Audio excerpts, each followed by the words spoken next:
daawadayaal cunaqabatihii kala dambeeyay reer galbeedku saarayeen dalka Ruushka ayaa hadda laga dareemayaa iyaga guryahooda.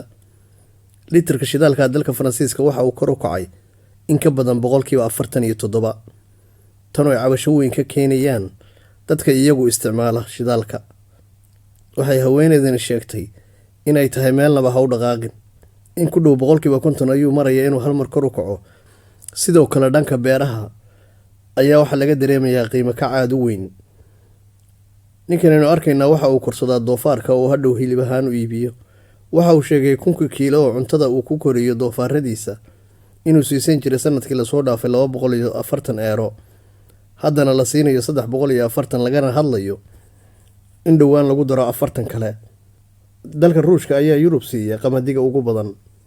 sidoo kale waxaa laga dareemayaa sare u kaca duulimaadyada. dhammaan dalalka midowga Yurub waxay mamnuuceen duulimaadyada ka imanaya dalka Ruushka.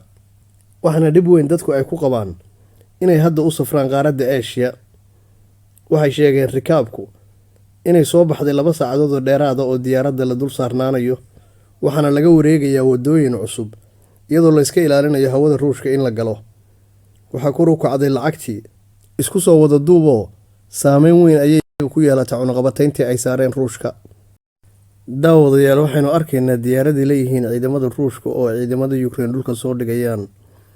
diyaaradan ayaa ah kuwa qumaatiga u kacay helikobtarka oo iyadoo howlgal ku jirta ay dhulka soo dhigeen ciidamada Ukraine. sawirkan waxaa qaaday ciidamada Ukraine.